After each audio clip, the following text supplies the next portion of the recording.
A small note on the birth of tragedy from the spirit of music.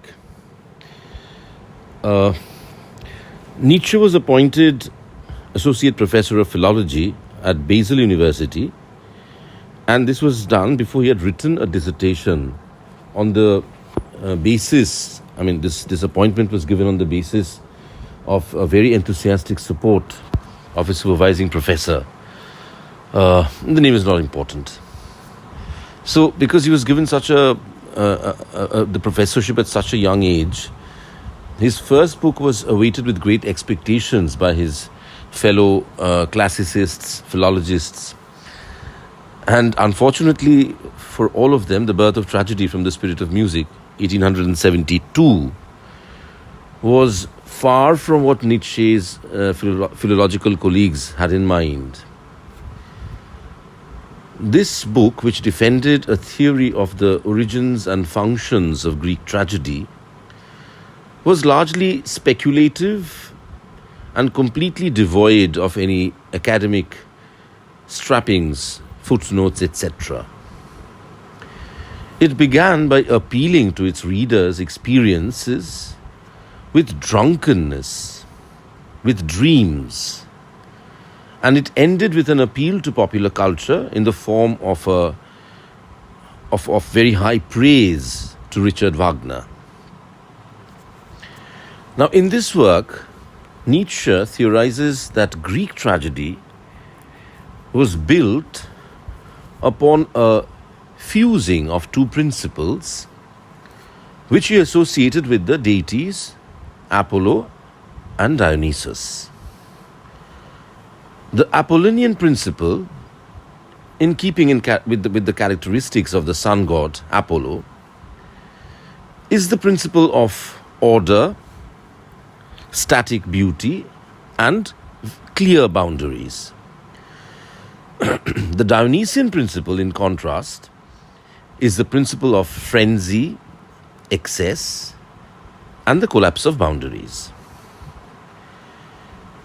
Now, these principles offered perspectives on the position of the individual human being, but perspectives that were radically opposed to one another.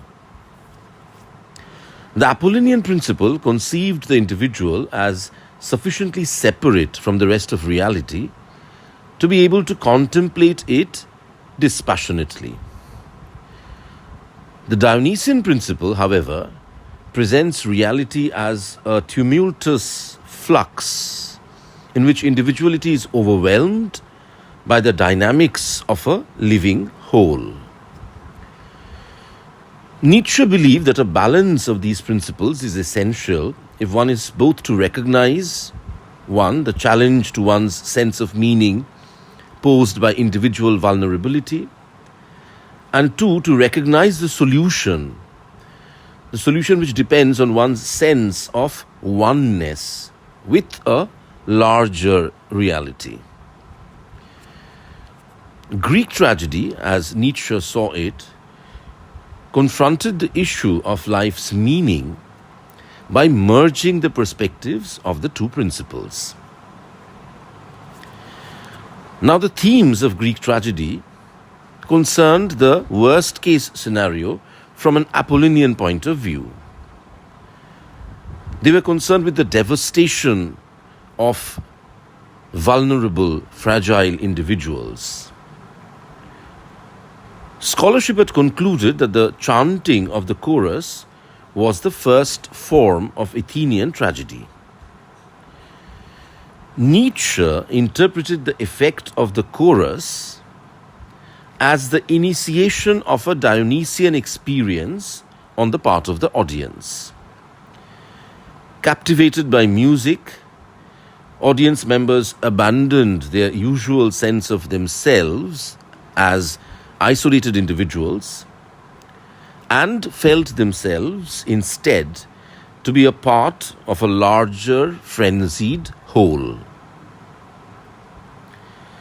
This sense of self as part of a dynamic whole gave a very different ground for experiencing life as meaningful than one would recognize in the more typical Apollonian condition, which entails a certain psychic distance and objectivity.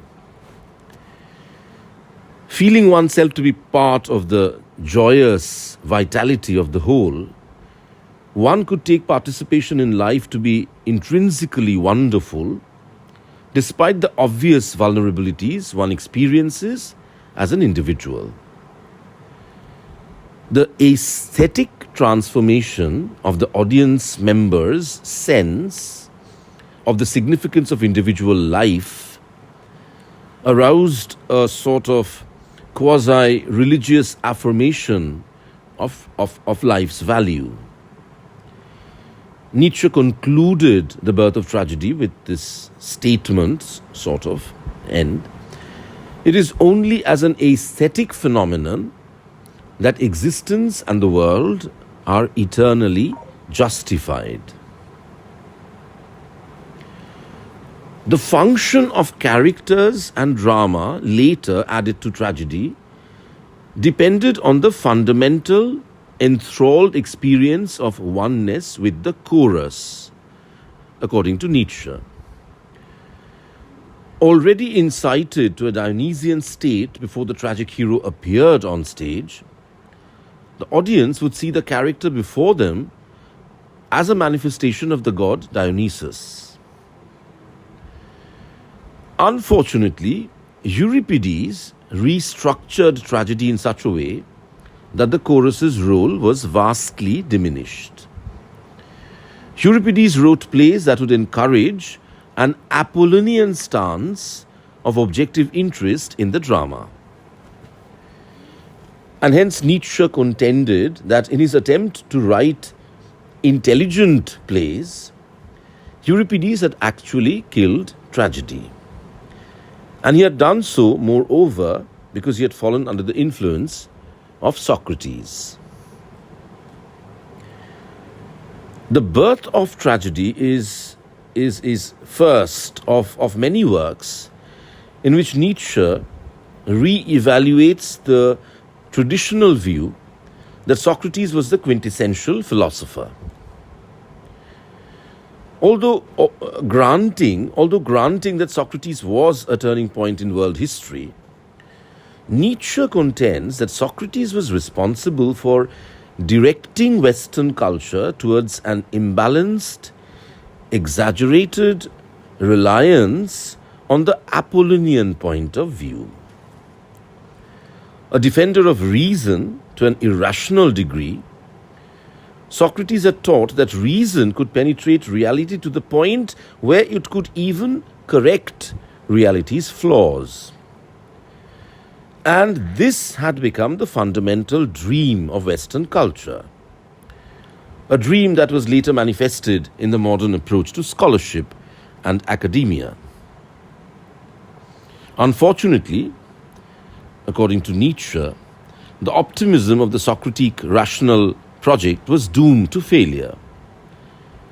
Reason itself, through Immanuel Kant, pointed out its own limits.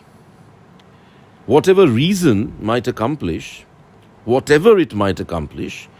it could not correct the most basic flaws in human reality. The facts of human vulnerability and human mortality. The Birth of Tragedy also involves an indictment of contemporary culture as well as an account of the significance of tragedy. Contemporary culture's reliance on reason and its commitment to scientific optimism had rendered the modern individual largely oblivious to the Dionysian character of reality. A character which engulfed all individuals in the flow of life, but which also rendered everyone subject to death and devastation. The repression of vulnerability was psychologically disastrous in Nietzsche's view. The only hope for modern culture was that it might turn to myth, which would then compensate for the culture's excessive dependence on reason before the crisis became too problematic. And Nietzsche's defense of Wagner as a cultural hero emerged in connection with this endorsement of myth as the necessary antidote to reason. Nietzsche believed that Wagner's operatic embodiments of the Germanic myths had the potential to effect a new merger of the Apollonian and Dionysian principles, with redemptive effects on German culture. Nietzsche's great expectations of Wagner were not only central to his first book, The Birth of Tragedy, they were also fundamentally important to him personally. Nietzsche and Wagner shared an enthusiasm for Schopenhauer, and for a number of years, Nietzsche was a personal friend of Wagner's, visiting him regularly at his home in Treibschen. And anecdotes have it that he was sufficiently close to have been sent on one occasion to do some of Wagner's Christmas shopping. The Birth of Tragedy failed initially to secure esteem for Nietzsche among his philological colleagues. But of course, the influence of The Birth of Tragedy has been enormous, and it has affected a large number of people, mostly artists and writers.